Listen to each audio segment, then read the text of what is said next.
Hola, buenos días a todos. Hola, Bienvenidos. Hola, ¿Cómo hola. están? Buen día, Cristóbal, Agus, Buen día, Cande. hola, buenos amiga, días chicos. colega. Es un gusto tenerte acá en nuestra séptima edición de la CRO Talk. Yo te voy a dejar un ratito para que te puedas presentar. Dale. Eh, Aprovechando y para quienes quizás se hayan perdido las CRO Talks anteriores o simplemente tengan ganas de revivirlas, ya pasaron 6 ediciones y están disponibles en nuestro canal de YouTube. Después ahí Cristóbal les va a pasar el link. Pasen por ahí, se suscriben y no se pierden de nada de lo que ya pasó y de lo que se va a venir. Buenísimo. Ahí lo dejé en el chat. También recuerden que pueden ir haciendo sus preguntas en el chat. Y nosotros yo las voy a ir moderando. Algunas preguntas las respondemos inmediatamente, otras al final, dependiendo un poco el contexto de la pregunta. ¿Ya? Así que Perfecto. esta charla también la van a poder contar en YouTube probablemente mañana, Ujú. por el tiempo que nos demoramos. Así que estamos muy contentos de poder entrevistar a Agus y que nos dé todo su conocimiento Ay, sí. que tiene. Muy contenta de que estés acá. Gracias. Para quienes están por primera vez acá, me presento, mi nombre es Candelaria Ferreira, yo soy líder de los equipos de CRO y SEO dentro de 2B y la conductora de este ciclo de encuentros con especialistas del mundo de CRO, principalmente de habla hispana, en donde sabemos que falta contenido y somos nos empoderamos de la necesidad de empezar a gestionar esto y darles herramientas, charlas, recursos y contenido en este idioma que sabemos que siempre es escaso. Como siempre, me acompaña Cristóbal, gerente general y fundador de D2B. Bienvenido, Cris, como Gracias. siempre. Y nuestra invitada especial del día de la fecha, Agustina Anzotegui. Me pone súper feliz, la verdad, tenerte acá, Agus. Súper Gracias. bienvenida a esta séptima CRO Talk. Eh, Como decíamos, séptimo encuentro hoy de la mano de Agus. Agus, gracias de vuelta por estar acá. Me gustaría darte un ratito para que te presentes, que seguramente lo vas a hacer mucho mejor que yo. Ok, ok. Bueno, buenos días a todos. Mi nombre es Agus Anzotegui y como Cande lo mencionó, yo me dedico, digamos, a lo que es CRO ya hace 3 años y medio, 4, por ahí. Trabajamos juntas con Cande, así que nos conocemos bastante y bueno, estoy súper contenta de estar acá con ustedes y poder compartir un poquito de lo que sé y bueno, empezar a charlar y retroalimentarnos en lo que es el mundo del CRO, que me parece que están súper buenos estos espacios, así que agradezco como la posibilidad, porque como bien mencionó Cande, cuando yo empecé a meterme en lo que es la parte de CRO, no encontraba casi nada de contenido en habla hispana, bueno, ni siquiera. Entonces, bueno, ahora sí está siendo como un poco más progresivo lo que es la capacitación, pero me parece que está muy bueno que existan estos espacios para charlar, para conocernos, para nada, discutir un poco de las cosas. Excelente, Agus, gracias. Hoy vamos a profundizar de la mano del camino este que recorrió Agus y en su desarrollo tanto profesional y de su experiencia laboral, sobre cómo estas instancias de investigación UX se convierten en una fuente de ideas y de hipótesis para los que llevamos adelante estrategias de CRO. Como les decía Cristóbal hace un ratito, les recordamos que pueden dejar los comentarios o preguntas en el chat. A medida que avance nuestra charla con Agus, vamos a tratar de ir sumándolas, resolviéndolas junto con ella y si no, dejamos un espacio al final para dedicarles un ratito, leerlas e intentar darles una respuesta. Agus, ¿estamos listas? Sí, Pregunta de iniciación para todos nuestros invitados en la CRO Talk obligada. Y acá bien a título personal. ¿Qué es para Agustina la disciplina de CRO y por qué crees que quien lo implementa tiene muchas más chances de lograr el éxito dentro de un universo digital súper competitivo? bien. Bueno, para mí el CRO es una herramienta y una metodología que si bien no es tan conocida en la mayoría de las personas que trabajan en el mundo digital, es netamente necesaria porque te permite tomar decisiones basadas en datos y a la vez poder trabajar con conciencia de quién es el usuario, cómo se comporta y cuáles son las fricciones. Utilizamos todo lo que son los CROs, el método científico, entonces la validación, la investigación principalmente y el testeo de nuestras hipótesis es crucial para luego proponerle no solamente al cliente una estrategia que esté buena, sino también empezar a profundizar un poco los análisis y no tomar una decisión en base a, bueno, lo que hace la competencia o lo que hace mi amigo que tiene una página web o lo que hace X marca famosa, sino simplemente probar y testear e implementar cosas en base a tus usuarios. Así que para mí es crucial, digamos, que todos tengan por lo menos el conocimiento de qué es SRO y cómo empezar a implementarlo de pequeña escala a gran escala. Hay como distintas formas, digamos, de trabajar. Exacto. Dejar de copiar y pegar. Es como cuestionarse si realmente va a funcionar o no, probarlo. Sí, es que es muy, muy común que cuando hablemos del CRO, la mayoría de las personas o los clientes que no conocen la metodología, lo primero que digan es como, bueno, sí, yo me fijo en tal marca y tal marca hizo esto, yo quiero esto. Y es ir un poquito más allá, es como, perfecto, que lo quieras, pero lo necesitas, lo tenés que hacer así, lo podés hacer de otra manera, funcionará en tu sitio, en tus dispositivos o no. Entonces es como ir un paso más que el copiar y pegar. Exacto, sí, cuestionarse, sí. Exactamente. Sí, creo que parte de ese proceso que haces vos de investigación está estrechamente relacionado con eso. Recién, Agus, hablaste de implementación de metodologías y volcándonos más a lo que sos especialista, como qué metodologías de investigación referidas a UX utilizas con más frecuencia para identificar esas oportunidades de mejora para quien aplica CRO. Bueno, principalmente en lo que es mi carrera corta de CRO, utilizo como un complemento, no solamente de herramientas cualitativas, sino también herramientas cuantitativas. Google Analytics es una herramienta que se utiliza bastante. Ahora hay muchísima formación y muchos cursos que cualquier persona puede acceder y para mí es netamente necesario e indispensable que cualquier persona lo sepa utilizar y sepa leer un poco de esos datos.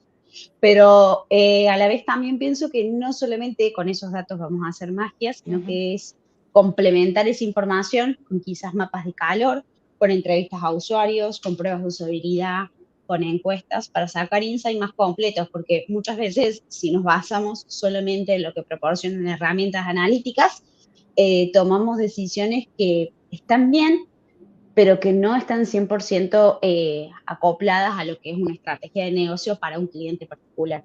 Y distinto es si complementamos esas herramientas con un mapa de calor, con una grabación, con un insight que sale de una prueba de usabilidad. Ahí podemos como generar un contenido un poco más completo y que está buenísimo, porque no solamente sustentamos nuestra hipótesis en un dato, X página tiene un porcentaje mayor de abandono, sino que a la vez entendemos, el abandono radica en que el usuario, mira, acá se está perdiendo, o hace clic en esta parte y no debería hacer clic en esta parte. Entonces, netamente complemento los análisis en conjunto, trato siempre de que sean los dos. En algunos casos, bueno, también depende de la modalidad de trabajo con los clientes, pero en algunos casos no se puede llevar adelante en conjunto y se ve la diferencia. Así que para mí es bueno como dejarlo en claro que deben estar las dos patas del análisis. Agus, y ahí comentaste algo, o sea, claramente hay un análisis cuantitativo y un análisis cualitativo, y en los cualitativos hay mapas de calor, grabaciones de sesiones, test de usuarios, entrevistas. Sí. ¿Cuál de esos de esas prácticas para levantar data cualitativa es la que en tu experiencia te ha generado tal vez el mayor insight o la mayor fuente de información para descubrir algo? ¿Cuáles han sido o cuál ha sido? Me imagino puede ser distinto dependiendo del proyecto, pero en tu experiencia, ¿cuál es la que te ha asombrado más y has dicho, oh, wow, esto no me lo esperaba? En realidad los mapas de calor, con las grabaciones de sesiones sucede que si uno no está tan familiarizado con qué es lo que se intenta buscar, puede estar horas, porque hay millones de grabaciones y si uno no lo... O sea, el filtro no radica netamente en el filtrar dispositivo, navegador y fecha, sino filtrar en base a la fricción que uno ya detectó previamente. Entonces, en las grabaciones de sesiones puede ser muy amplio y podés perder mucho tiempo si no tenés un objetivo claro. distinto en los mapas de calor, donde se puede ver muy rápidamente el contraste entre áreas que son más cliqueadas, áreas que tienen mayor o menor interacción, por ejemplo, si está dentro de lo que es el Adobe Default o no, si el usuario presta atención a ciertas partes del sitio que necesitan tener una interacción o no. Y ahí es donde se hacen grandes descubrimientos. Sinceramente, me ha pasado de llevarme muchas sorpresas. También de empezar a deconstruir un poco la clásica de que todo lo importante tiene que estar arriba del Adobe Default, porque si no nadie lo lee. En la mayoría de los casos es así, pero me he llevado muchas sorpresas de decir, ah, mira, el blog está al final, ah, mira cómo el blog tiene un montón de importancia, porque también hay un trabajo en conjunto, no solamente desde el área de SRO, sino desde el posicionamiento, desde la construcción de la marca, etcétera. Entonces, los mapas de calor han sido una gran herramienta que utilizo bastante para complementarlo directamente. Y también para mí, clave, las encuestas o la voz del usuario. Eso es el puntapié inicial, porque es quien consume nuestro producto y nuestro servicio, dependiendo de qué se trate la marca con la que estamos trabajando, y es el que detecta la fricción real. Muchas veces nos sucede a nosotros que estamos dentro de lo que es el mundo digital de ver todo en la computadora y nos olvidamos de que quizás el usuario está en la parada de un colectivo, en la parada de un tren con su celular. Entonces, empezar como a trabajar un poco y decir, ok, esta persona lo está consumiendo realmente, a ver cómo es esa experiencia, me parece clave también. Buenísimo, buenísimo. Interesante porque los mapas de calor también es un buen quick win, es rápido de implementar, como de entregar Sí. información rápida y que sea así de fácil de implementar y que te genere ese valor, por así decirlo, en base a tu experiencia. Para los que nos están escuchando, claramente una buena forma de partir, porque la entrevista y entrevistar usuario a cliente, hay una gestión previa a eso que involucra más tiempo y más coordinación, así que buenísimo saber que los mapas de calor en tu experiencia han sido algo que te han generado como buenos insights y todos sabemos acá que es súper rápido, al menos nosotros tres sabemos que es súper rápido de implementar. Así que, Sí. Incluso gratuito, ya no hay excusa para no aplicarlo. claro. Se habían hecho muy populares herramientas como Hotjar, que recuerdo que hace un par de años atrás cambió su modalidad de contratación y los costos se elevaron muchísimo y hubieron muchas empresas que decidieron prescindir de la herramienta sin saber que existen reemplazos gratuitos. Quizás no son tan robustos como un Hotjar hoy, que le ha puesto mucha cabeza al desarrollo del producto, pero que para salir del paso y cubrir esa necesidad que decía Agus del insight un poco más cualitativo, sirve, es funcional, es gratuito, no tiene límite de sesiones, graba sesiones también, no solo construye los mapas de calor. Así que para quienes quieran, Microsoft Clarity es el reemplazo ideal, gratuito, para quienes tenían Hotjar y tuvieron que cortarlo. Sí. Sí, se puede, digamos, lo que es los mapas de calor, se puede hacer como un chequeo, como decía recién Cristóbal, un quick win bastante rápido cuando sale una funcionalidad nueva en producción o cuando necesitamos chequear algo con urgencia, agarramos, tomamos una grabación y vemos. Incluso se pueden comparar con Clarity, o sea, aún mejor todavía. Puedes comparar dos mapas de calor. Justo te iba a preguntar esto de cómo integras la investigación cualitativa y cuantitativa en tus proyectos de CRO. Creo que algo ya nos adelantaste. En nuestra experiencia creo que como uno de los dos se convierte siempre como en la punta del ovillo. Empezás por un dato quanti y después vas a reforzarlo con el quali, o al revés, empezás con el quali y te vas al quanti para refutar o medir el impacto de eso. ¿Cómo es tu experiencia con esa combinación? En realidad depende mucho del tipo de cliente con el que trabajemos y la instancia en la que se encuentren las marcas.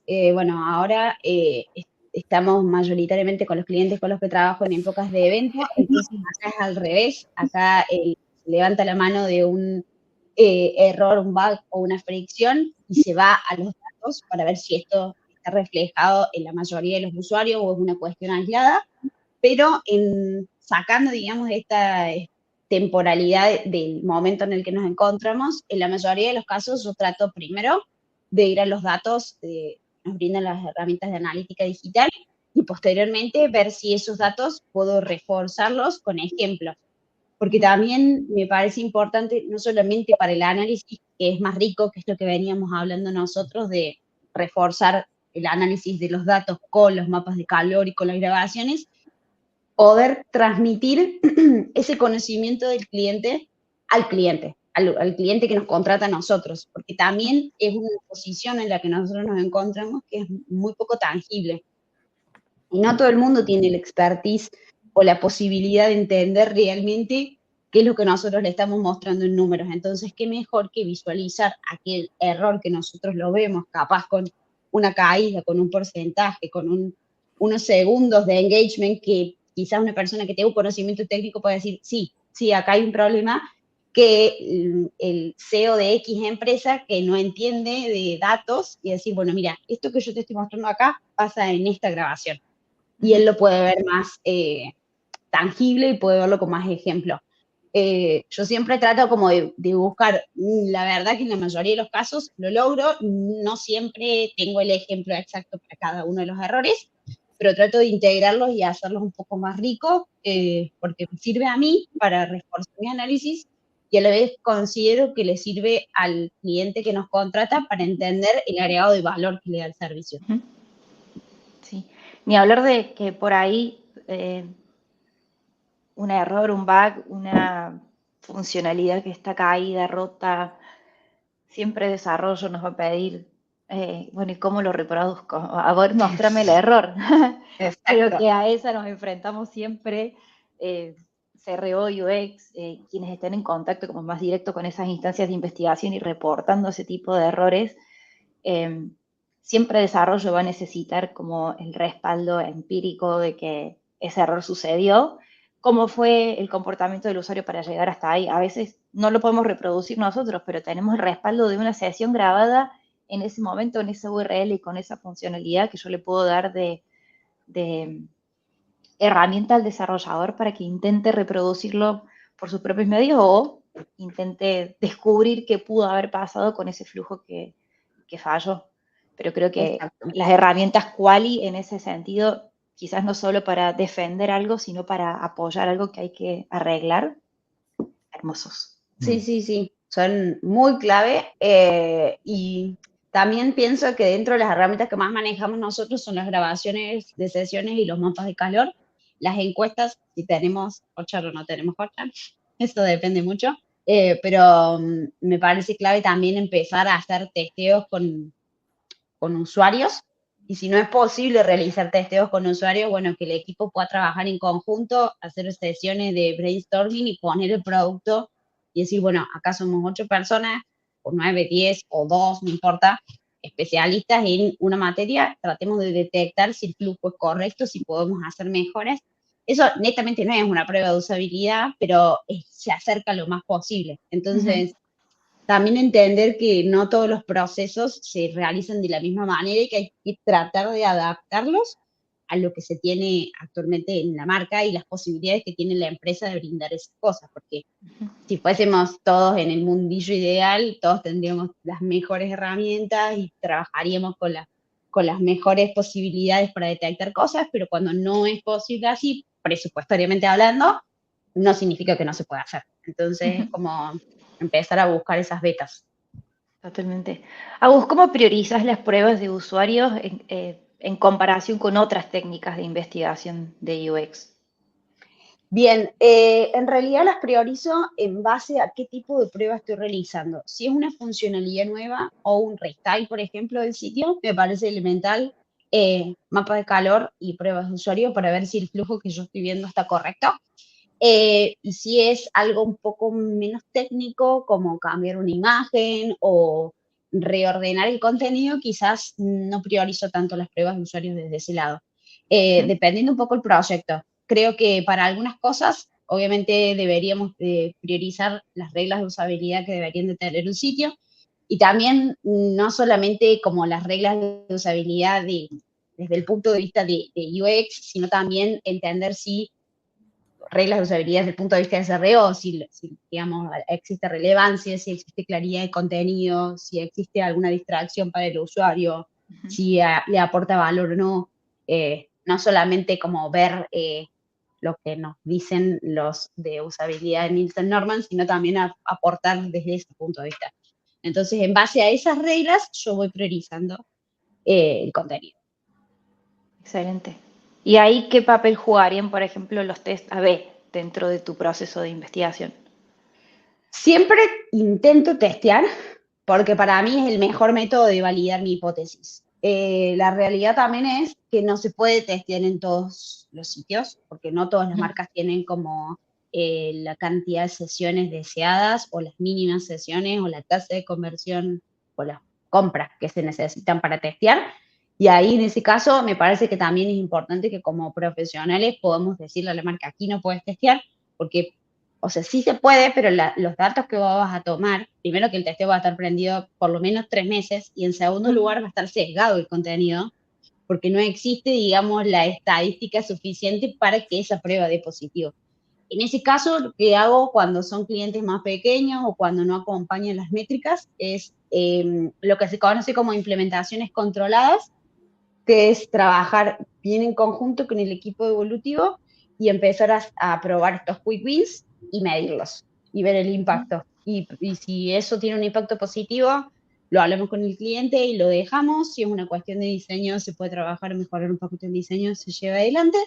Y si no, se descarta y se vuelve atrás. Eso se hace generalmente con marcas pequeñas o con marcas que no tengan las métricas deseadas. En el otro extremo, siempre recomiendo testear. Si la marca tiene las sesiones suficientes o las compras suficientes, para mí es importantísimo, desde la instancia, desde que el cliente nos dice, quiero ver si tal cosa funciona, listo, lo testeamos. O sea, desde el momento en que la idea se deposita en el equipo, para mí es una oportunidad para testear, porque es la única manera que nosotros vamos a entender si realmente tiene el impacto suficiente y si el esfuerzo que luego va a generar pasar a producción esa tarea merece la pena, ¿no? Porque si no, capaz que estamos un montón de tiempo y no es válido. Sí, y no hubo resultados. Agus, hay una pregunta sobre súper seguro de acuerdo con los clientes, o sea, marcas con bajo volumen de sesión, como testear, no tiene mucho sentido, y tener un método como el que comentáis sí hace más sentido, pero las empresas grandes que tienen muchos datos o mucho tráfico, sí es más viable evidenciar. Y ahí con qué, cuando vaya una marca nueva a un e-commerce nuevo y se le vendió el servicio o se le propone esto, porque no todo en CRO es A/B testing, hay muchas otras más cosas que A/B testing, pero de repente puede decir, oye, ¿sabes qué? Esto que estamos trabajando podríamos A/B testearlo antes de pasarlo a producción.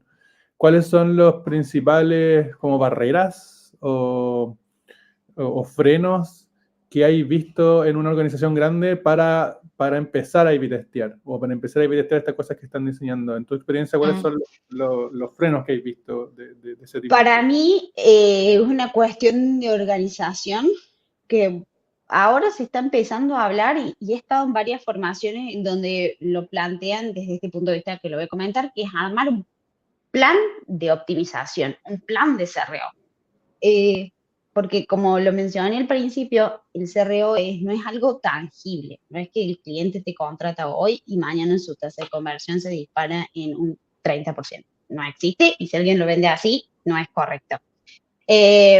Lo que sucede es que muchas veces el cliente no conoce esta herramienta o esta metodología. Entonces, armar un plan de optimización o un plan de priorización de trabajo me parece crucial para las marcas grandes y empezar a detectar en dónde se encuentra la fricción principal. Obviamente esto se hace con analítica, agarramos el funnel y vemos, bueno, si tenés un gran porcentaje de caída desde que el usuario inicia su sesión hasta que ve un producto en particular, significa que hay 2 páginas, o la página de producto o la página del listado de producto que tiene una caída sustancial. Aquí existen áreas de oportunidades de mejora y ahí donde enfocamos primeramente los esfuerzos para evitar testear. Al cliente también se lo tiene que introducir en esta metodología, entonces necesariamente se hacen unas especies de A/B testing un poco más sencillos para que ellos también depositen la confianza.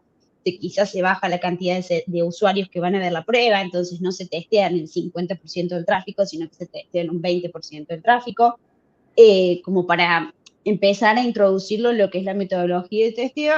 y mostrándole siempre y transparentándole qué es lo que se está haciendo, cómo se lleva adelante y cuál es el impacto de lo que está siendo trabajado. Entonces, es como ir ganándonos la confianza también del cliente, que es entendible en realidad, porque nosotros a los testeos como mínimo los tenemos encendidos 15 días y si yo me pongo a pensar como dueño de una marca que un testeo me puede generar que un usuario nunca más ingrese al sitio porque tuvo una mala experiencia y quizás es un usuario que lo perdí para siempre. Entonces, tomar dimensión de lo que estamos haciendo me parece también clave para poder hacerlo de manera responsable. Entiendo, perfecto. Digo, Buenísimo. es como casi un proceso de educar primero al que va a aceptar o no que implementemos este tipo de metodologías. Y me parece súper importante esto que decías de empezar chiquito, que conozca la forma, el proceso, cómo es el paso a paso, cómo se miden los resultados. Sabemos que no todos los experimentos y todos los testeos van a dar positivo. De hecho, la tasa de testeos positivos es baja. Y si uno va a testear algo que sabes que va a dar positivo, eso no tendría que haber sido un experimento. Experimentamos cosas sobre las que tenemos total incertidumbre. Sí. Y Entonces, también tomar la lógico. tasa de conversión como, no tomar la tasa de conversión como una métrica, porque es lo más común de decir, ay, bueno, aumenté la tasa de conversión tanto por ciento. Sí, la tasa de conversión es la métrica que necesariamente se va a aumentar si tu proceso está bien, pero tomar para esos microtesteos que mencionaba una métrica más pequeña. Es decir, bueno, aumentamos las vistas, aumentamos el add to cart, aumentamos el engagement, y es un poquitito para generar esa confianza. Y después el cliente solo va a decir, bueno, ahora quiero más, y ahora quiero más. Y ahí es donde ya está completamente enganchado en el proceso y uno puede avanzar muchísimo.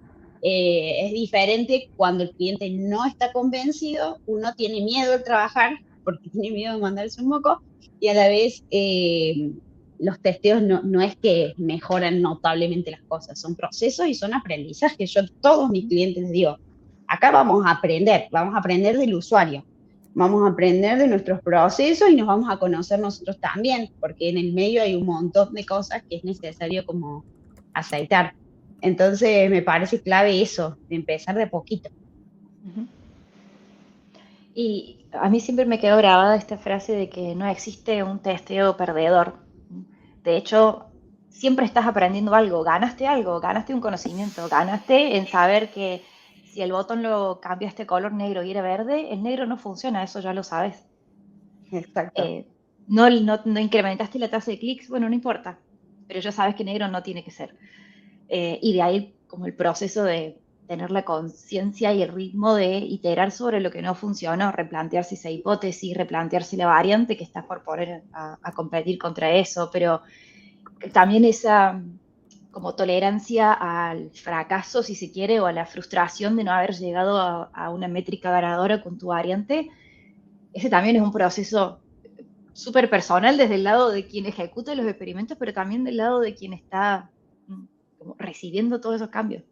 Exacto, exacto. De hecho, la mayoría va a dar negativo o neutro, muy pocos van a dar positivo y es lo que mencionábamos recién de cómo al cliente se le arma un plan de trabajo, porque no es lo mismo que yo al cliente le traslade 25 oportunidades de mejora que sean traducidas en 50 testeos y yo vaya uno por uno barriendo A, B, C, D, E, indistintamente de los resultados, donde eso no es un proceso de experimentación, eso es hacer testeo. Que agarrar y decir, bueno, de las 10 propuestas que yo te estoy dando, 2 están enfocadas en la home. Vamos a testear la home y vamos a agotar las posibilidades hasta que encontremos un resultado que nos cierre y un montón de aprendizaje. Entonces, quizás de 2 ideas o de 2 hipótesis que dieron como resultado negativo 2 testeos, salen 4 o 5 ideas más. Entonces, es tener esa constancia y tener esa posibilidad de trasladar un plan de experimentación en donde el cliente sabe que por más que es negativo vas a seguir escarbando hasta dar con un resultado. Y en el camino va a haber un montón de aprendizaje. Sí, totalmente. Agus, ¿qué herramientas consideras como esenciales para la investigación UX? Bueno, Analytics, sí, bueno, cualquier herramienta de analítica, yo uso Analytics. Después, Hotjar Clarity, dependiendo del cliente, qué tipo de cliente sea, Hotjar o Clarity. Looker Studio también la estoy utilizando mucho con esto que hablaba al principio de dar un poco más de baja de la tierra de todo lo que nosotros hacemos para un cliente que quizás no está tan metido en lo que es el mundo digital y no entiende las métricas, los números, no entiende cómo llegar a esa información. Visualizarlo un poco en los datos me parece que es elemental. Y bueno, obviamente herramientas de testeo. Yo estaba muy enamorada de Google Optimize, pero ya lo sacaron, así que ahora utilizo WO. Qué pérdida, ¿no? Sí, sí. Sí, no lo supero todavía. ¿No? Nadie. Era muy buena realmente. Ahora hay un montón. Lo que pasa es que en ese montón no todas son exactamente iguales. BWO tiene, por ejemplo, la posibilidad de sacar mapas de calor, grabaciones de sesiones, pero son planes sobre planes sobre planes, entonces no sé si todos los clientes, todas las personas pueden acceder a eso. Entonces, tiene una versión gratuita, que eso está bueno, con esa es la que mayoritariamente trabajo, pero también requiere mucho más conocimiento que con Google Optimize. Sí, es correcto. Agus, hablando de este set de herramientas, y algo ya habías mencionado, pero ¿cómo decidís qué herramientas de investigación son las más adecuadas para cada tipo de proyecto? Depende de la vertical de negocio con la que trabaje. Por ejemplo, si es un negocio, trabajé mucho con supermercados en su momento o grandes retails que vendían varias cosas, donde ahí sí me fue clave decidir que sí o sí íbamos a tener una herramienta de analítica, sí o sí íbamos a hacer tagueos, con lo cual Google Tag Manager necesariamente tiene que estar porque lo tenés que ligar a tu proceso. Y como en esa herramienta se podía testear, obviamente decidimos utilizar una herramienta de testeo y en ese caso con ese cliente no pudimos hacer una versión paga, así que usamos la versión gratuita. Pero si es un cliente pequeño en donde no voy a testear, priorizo presupuesto, obviamente. No puedo decirle comprar todas estas herramientas porque no es posible, entonces yo le brindo como todas estas son gratuitas, esta la recomiendo, Clarity la tengo tatuada un poco más, me debería de sponsorear Clarity. Y les recomiendo trabajar netamente con análisis así bastante más sencillos, Clarity, Tag Manager, Analítica. No les recomiendo ninguna de testeo porque no va a servir. Y también es como ese doble discurso de que no te digo que no vamos a testear y te recomiendo una herramienta de testeo, es como que no. Las priorizo en base a ese tipo de verticales. Y en algunas otras, como por ejemplo lo que son fashion, más que todo los que son moda, hago muchas pruebas de usabilidad. Con el equipo de trabajo o con usuarios o con directamente el equipo de la marca, como que ponemos ahí la pantalla o lo que estamos analizando y empezamos a ver, bueno, ¿cómo compras vos? ¿Cómo compro yo? ¿Cómo agregas un producto al carrito? ¿Qué es lo que primero te llama la atención del sitio? Hacemos como muchos ejercicios al respecto. ¿Y Agus, algún motivo para que en esa industria o en esa vertical se enfoquen más entre tus usuarios que en la otra industria, otra vertical? ¿O era un músculo que ya tenía ese cliente? En realidad depende la vertical, yo lo digo porque para mí es mi forma de verlo, ¿no? Pero en lo que es fashion, no tanto retail, hay más ansiedad de compra que en otras cosas. En retail o en un supermercado es como que las cosas se van a comprar igual. Claro. En cambio, en la parte de fashion hay como un pensamiento y una necesidad que se crea, porque uno no, a menos que necesite comprarse una remera, en realidad entra al sitio que le gusta y se autocrea necesidades. Entonces, el proceso tiene que ser mucho más sencillo y más fácil. Por eso ahí me enfoco mucho más en lo que es la estética, en lo que es la usabilidad. También este tipo de clientes utiliza mucho esto con el que decíamos al principio de Juanita.com tiene esto, yo lo quiero, y es como, no, bueno, veamos cómo se puede trabajar, si lo necesitas o no, que no sucede en otro tipo de verticales. Entonces, es por el tipo de cliente. Tipo de cliente, entiendo, buen punto. Calculo que también, por ejemplo, alguien que vende un servicio y su única conversión en el sitio es la generación de un lead a través de un formulario, va a tener un proceso completamente diferente de investigación y de testeo a lo que decía Agus recién, un retail, un sitio de fashion, en donde la complejidad del flujo, la cantidad de productos, la cantidad de categorías, la cantidad de pasos que pueda llegar a tener ese proceso de checkout, cuánto te guarda de información para que tu compra sea más rápida. Creo que todos esos son factores que hacen primero el tipo de metodología que vas a usar y el tipo de herramienta que vas a usar en cada caso. Sí, sí, también varía mucho si es un B2C o un B2B. Ujú. 2 veces nomás trabajé con B2B. Fueron como sitios demasiado complejos porque uno era sobre unas jeringas biomecánicas y otro era sobre cableado y era como, ok, acá todo lo que yo sé de e-commerce no aplica Se cayó por la porque, borda.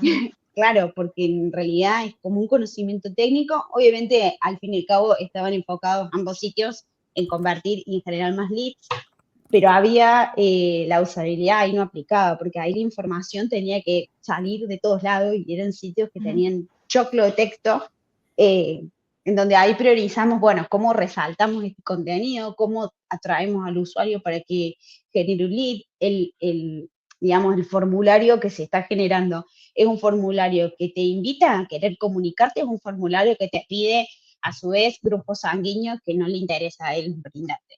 Entonces, como empezar a priorizar ese tipo de cuestiones es interesante. Perfecto.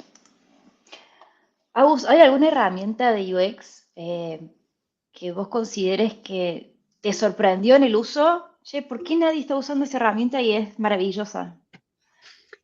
¿Te topaste con Figma algo? yo la uso mucho, la uso para mostrar cositas como este testeo me gustaría, corto y pego. O sea, alguien que use Figma en verdad le agarra una CB con cómo yo uso Figma, perdón. Pero es una herramienta súper buena para utilizar. Y Miro la uso todos los días de mi vida para mostrarlo al cliente, para hacer análisis rápidos, para hacer presentaciones. Tiene una partecita para crear framework chiquito o una especie de MVP pequeño, muy a descuento, pero que para resolver una idea funciona. Y son herramientas que la verdad que nadie las usaba, no sé, yo las empecé a usar y cuando las muestro es como, ¿usas Mira? Sí, mira.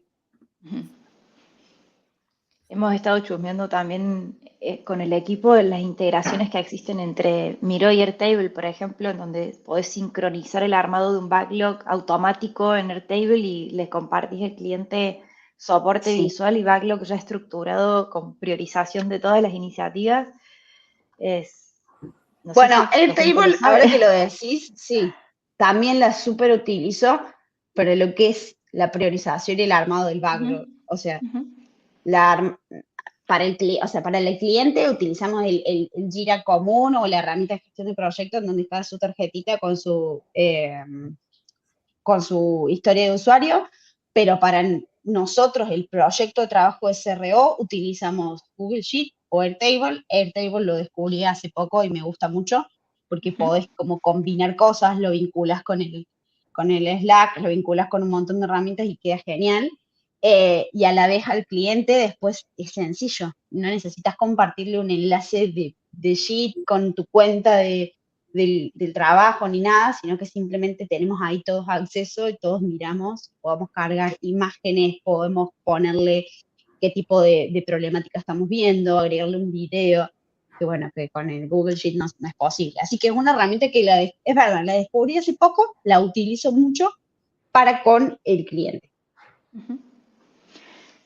Agus, ¿cómo te aseguras de que todos esos insights que obtenés, ya sea investigaciones quali, quanti, entrevistas, encuestas, cómo te aseguras de que eso se traduzca como en acciones concretas o en ideas dentro de un backlog en donde quizás competís en ese backlog con un montón de otras iniciativas o de otros equipos que están tirando ideas ahí y el tiempo es escaso y hay que priorizar? Haciendo que el cliente confíe en mí. El cliente es el que prioriza el backlog. Entonces, si el cliente dice, quiero que hagan lo que dijo Agustina que hagan, todos hacen lo que quiero que hagan. Entonces, me parece que el trabajo es anterior. el trabajo es mostrarle al cliente que nuestro servicio es sólido, que nosotros le podemos ayudar a entender y a conocer un poco más a sus usuarios y a sus clientes, y que necesariamente tiene un proceso. Yo, si hago un A/B testing y digo, si este A/B testing dio positivo o dio neutro, lo probemos o lo implementemos para ver cómo funciona, y pasan 9 meses, y ya no me va a servir que lo pasemos a producción en 9 meses después, porque pasó todo un montón de cosas en el medio. Entonces, si el cliente realmente tiene ese buen feedback con vos, confía, y es una cosa de un ida y vuelta, donde también uno le transparenta las cosas buenas y las cosas malas, porque hay un montón de cosas que decís, esto pensé que iba a dar bien y no, lo tenés que integrar, ahí se prioriza muchísimo. Y también, obviamente, teniendo un buen trato con el resto de los equipos, con el equipo de desarrollo evolutivo es clave, dar, sugerir, acompañar, y bueno, con las personas que llevan adelante los delivery leads o los CAM de cada una de las marcas, también es importante como brindarle el apoyo, de que muchas veces me ha pasado de que yo no tenía casi mucha tarea en backlog y me sumé a una reunión y estaban trabados con algo y hice una sugerencia y esas sugerencias salieron 3 o 4 tareas y es como, bueno, no quería sumarte más tareas, pero bueno, ya que estamos, vamos. Y así es como que se va haciendo de a poquito. Trabajo de hormiga. Tal cual, tal cual. ¿Y cómo gestionas la comunicación de los resultados de la investigación que haces, ya sea con tu equipo, con otros equipos y con el cliente? Para con el resto de los equipos y para con el cliente tratamos de hacer una hoja medio que de resumen en donde tiene 2 o 3 puntos. Problemática, posible solución, que generalmente es un A/B testing, resultado y recomendación. Y es como muy sencillo, es tipo un newsletter con esto pasó y esto fue lo que obtuvimos y esto fue lo que va a suceder. Internamente para con el equipo tenemos como la posibilidad, bueno, a través de nuestras reuniones semanales, trabajar y charlar sobre las cosas que no nos han salido bien o las cosas que nos han salido mal y nos ayudamos bastante. La verdad que eso es bueno de trabajar en equipo y no trabajar solo, que quizás lo que para mí era una duda o para mí era algo que era imposible de resolver, un compañero viene y dice, no, mira, si vos lo ves desde este lado, esto se hace así, así, Ujú, y se destraba todo. Entonces compartimos bueno, no casi, compartimos todos los resultados y todas las ujú, cosas que estamos haciendo en equipo, y al cliente le brindamos, obviamente, al cliente que contrata el servicio de CRO tiene su Airtable con todas las cosas que se han ido trabajando, pero se los resumimos en resultados, porque también ellos deben presentar resultados de sus ujú. presupuestos, entonces no tienen idea después de qué salió de cada sheet, Pero ¿qué entonces le impacto tuvo mandamos cada como eso. iniciativa? Ujú. Exacto. ¿Cómo gestionas vos esos posibles conflictos o esas diferencias de opinión que puede haber en los equipos? Viste, pues yo creo que, no, no, pero yo creo que debería ser azul, no, pero yo creo que va a funcionar mejor si es verde. Y pasan esas cosas. De hecho, pasa con los clientes. Esto que decía, yo quiero esa funcionalidad que tiene este otro sitio, yo le quiero en el mío. Se pueden generar como momentos de, no sé si de tensión, pero en donde uno con el conocimiento que tiene puede sugerir algo y el cliente por otro lado o alguien del equipo interno viene con otra idea opuesta, por ejemplo, a esto que estoy tratando de impulsar yo. ¿Cómo limas esas Trato asperezas? de ser lo más flexible que se pueda, porque yo también me equivoco, entonces no soy la dueña de la razón ni la dueña del CRO de todas las marcas con las que trabajo, entonces me puedo equivocar. Con el cliente, cuando es una cuestión así, de que está súper sesgado con que quiere una funcionalidad, yo me abro y hay veces que yo ya sé que eso no va a funcionar, o hay veces que sé que puede funcionar mejor, y digo, lo testeemos, yo te recomiendo no testearlo, o yo te recomiendo primero priorizar tal cosa, pero si vos no lo querés priorizar, lo testeamos y vemos los resultados. Y en base a eso, hay veces que me sorprendo y digo, tenías razón, y hay otras veces que digo, viste, me tendrías que haber escuchado. Y con mis compañeros trato de, nada, de escuchar las opiniones. Yo sinceramente aprendo mucho de mis pares y me gusta eh, entender el porqué de las cosas. Entonces, si tienen un fundamento y no es simplemente lo pienso así porque sí, trato de ejecutar esa idea y pensarlo y llevarlo adelante y ver si, bueno, si profundizo más este análisis, capaz que entiendo tu punto.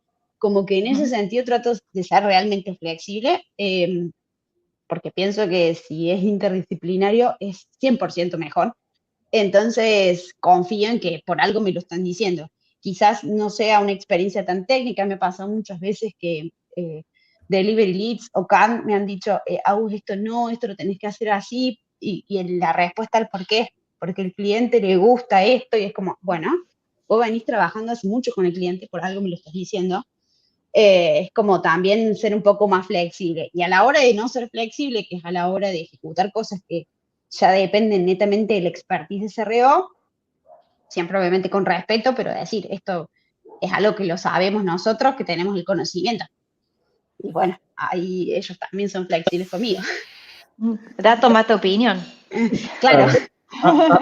Y ahí me quiero colgarte una pregunta que hace Luis Chávez, que se anexa un poco con esto. Él, bueno, nos agradece por la charla y pregunta, ¿cómo lidias, en este caso tú, con la frustración del cliente cuando un experimento no sale ganador? Como dijo Kang al principio, siempre le digo lo que aprendimos del testeo. O sea, yo trato de, primero le aclaro 100% antes de lo que es el plan de experimentación, que vamos a tener más testeos negativos y más testeos neutros que positivos, porque si todos hubieran positivos significa que tu sitio no estaba tan bien hecho, porque no puede ser que le cambiemos todo y todo performe bien. Entonces, desde ese punto de vista, una vez aclarado eso, siento que el cliente, cuando uno le muestra lo que aprendimos y las cosas que se pueden iterar, no lo toma como algo negativo. También depende mucho a lo que uno se compromete, cuánto tiempo se compromete y no, pero en el escenario normal en donde tenemos un aprendizaje y tenemos una, por ejemplo, que la tucar en vez de subir bajó, es como, ok, no es por ahí. Bueno, reforcemos el análisis porque evidentemente nos perdimos algo en el medio que hace que hayamos pensado esta hipótesis en lugar de otra. Claro, entiendo. Un poco lo que comentaba Cane también, que todo A/B testing o el resultado de A/B testing se aprende, no solamente Sí. de los ganadores. Se aprende más de los negativos que de los positivos, sinceramente. Sí, Porque también a futuro aprendes. O sea, claro. no decís el botón que había mencionado acá en el principio. Bueno, el botón negro no funciona. Capaz que el botón negro nunca va a funcionar. Entonces, el día de acá 4 meses, cuando quieras volver a cambiar el botón o hacer un restyle del sitio, ya sabes que ciertos colores no performan. Es muy burdo el ejemplo del botón, pero es lo más gráfico. Claro, tal cual. Agus, ¿cómo evalúas el éxito de la implementación de los cambios basados en tus investigaciones? En base a las métricas y en base a las métricas más pequeñitas. O sea, siempre va a aumentar la tasa de conversión, entonces generalmente no la mido. Mido obviamente la compra como para ver si cayó o no, pero trato de ver la microconversión y en base a eso decidir. Y también eso me ha permitido que el cliente entienda a dónde apunta mi testeo, porque muchas veces, o lo normal es pensar que el testeo te aumenta la tasa de conversión y que nosotros solamente aumentamos la tasa de conversión y todo lo que está atrás, como que no lo miramos y es al revés. Entonces, es como plantear una métrica más pequeña, el ATUCAR, el porcentaje de engagement, los clics en algunos casos, si se está testeando un menú, un banner, como desglosarla a la conversión, en las microconversiones, la utilizo justamente para eso. Y posteriormente a la implementación y el desarrollo, mido el impacto en productivo en el tiempo. Generalmente lo que hago es comparar si un testeo salió el mes pasado, espero un tiempo, mido los 2 meses anteriores, los 2 meses posteriores, perdón, y lo comparo con el periodo anterior, lo comparo con el año anterior, si estábamos más o menos en parámetros parecidos, como para entender el impacto real. Perfecto. Sí, es poco habitual que hagan ese seguimiento post implementación y es súper recomendable hacerlo. Como uno se queda con la idea de que el experimento funcionó bien, salimos a productivo y vas a ir saliendo bien por el resto de la historia, por ahí hacerle un chequeadito de vez en cuando de una alarma, ponete una alerta. Este día salió a producción el cambio que fue ganador en un experimento, ponete un recordatorio en 2 meses y volví a ver qué pasó con eso que subiste a producción. A ver si realmente con el 100% del tráfico en estas nuevas condiciones sigue siendo igual de positivo. Sí, sí, entiendo por qué no lo hacemos, porque también pienso que si nosotros nos sesgamos netamente a la metodología de testear, no podríamos salir con los testeos cuando los cerramos, porque no siempre los cerrás exactamente cuando te da el número deseado. Entonces, por eso sencillamente lo hago, para ver si en realidad me sesgué o no me sesgué. Si nosotros siguiéramos la metodología correcta de tener el testeo el tiempo que sea necesario y que quizás eso implique 1 mes, 2 meses, y capaz que no sea tan necesario, pero el tracking de las tareas y el backlog que tiene un equipo digital merece que achiquemos un poco los tiempos, entonces por eso hago ese doble check. Ya como acercándonos al final, ¿qué consejo le podrías dar a quienes quieren empezar su camino de experimentación y de CRO dentro de UX? Bueno, que estudian primero. Eternamente, ese es el consejo Eternamente. eterno. Sí, hay muchas formaciones y el estudiar no necesariamente tiene que ser pagarse un curso. Yo estudio a través de LinkedIn, sí, soy una fiel persecutora de todas las personas que hacen CRO, yo los tengo seguramente en mis contactos de LinkedIn y siempre comparten contenido que está bueno, lo leo, lo comparto, me parece eso súper clave. No tener miedo a experimentar porque me parece que es la única manera de conocer a tu público y a tu usuario. Y si no, no tenés la posibilidad es lo que mencionaba, si no tenés la posibilidad de hacer un proceso de CRO súper grande, bueno, ver cómo podés ajustar el proceso de CRO a una empresa más pequeña, a una pyme, no sé, a una página, a un emprendimiento, como empezar a tratar de bajar la metodología a lo más que se pueda, pero no dejar de testear, no dejar de analizar y buscar como información, porque de eso va a depender el éxito que tengas posteriormente.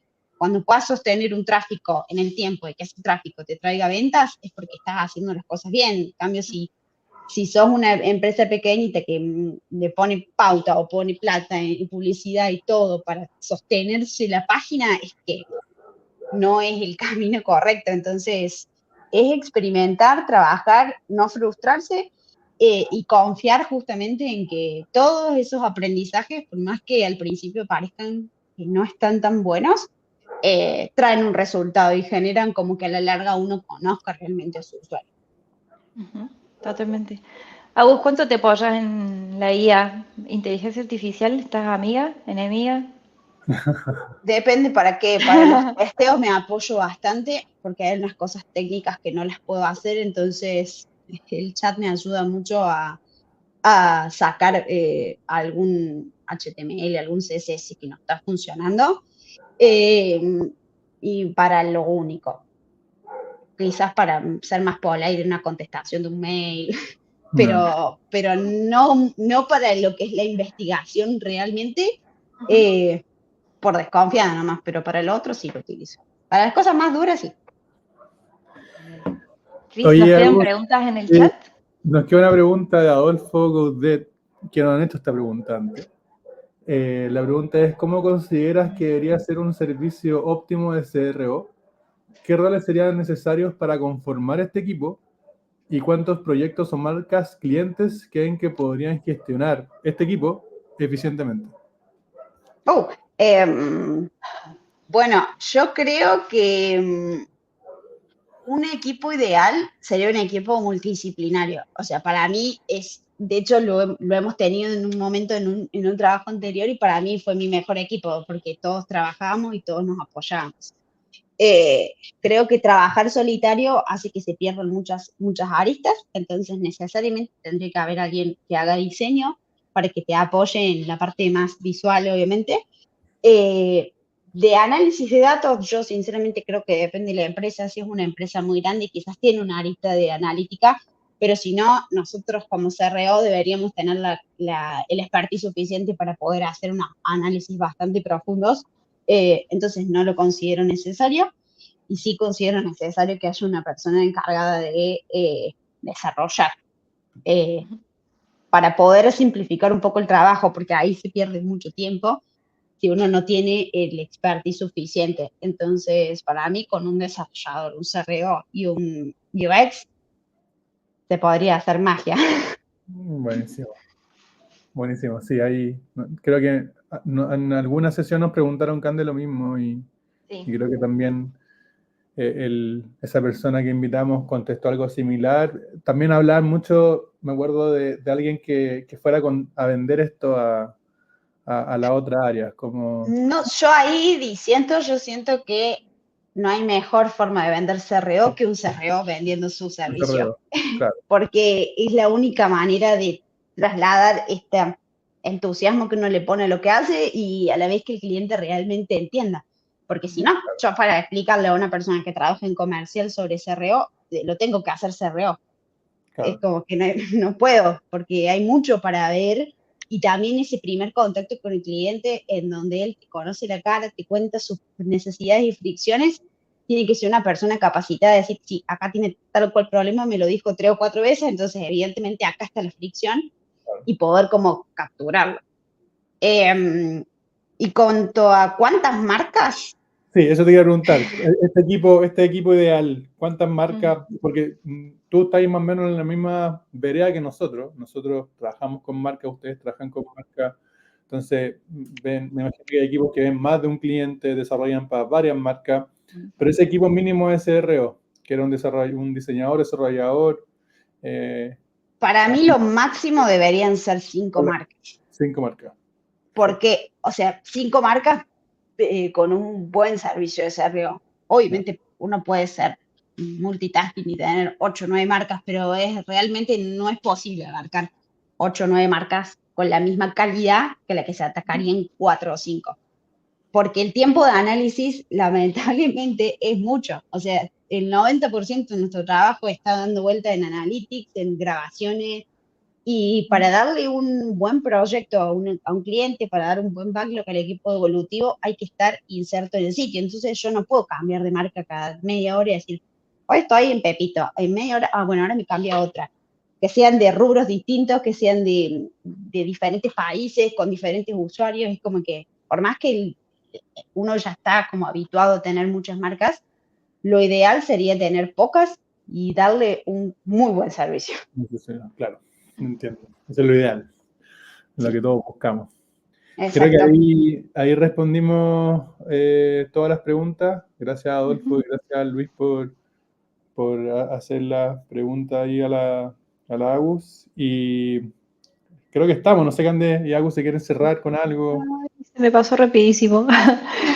Es una alegría enorme poder verte y escucharte, Agus. Muchísimas gracias por estar acá hoy. Cris, también gracias por tu apoyo como siempre. A los que se sumaron hoy, gracias por las preguntas, los comentarios en el chat. Nada, recordarles, asegurarse de seguirnos en nuestras redes, LinkedIn, YouTube, se suscriben a nuestro canal si quieren, que como decía Cristóbal, esta charla va a estar subida mañana seguramente. Y nuestro próximo encuentro en octubre, así que estén atentos para guardarse un lugarcito. En la octava CRO. Muchas gracias por el espacio. Gracias a ti, Agus. Un gusto haber conversado Muchísimas contigo. gracias. Que estén muy bien. Chao a todos y todas. Chao, chao.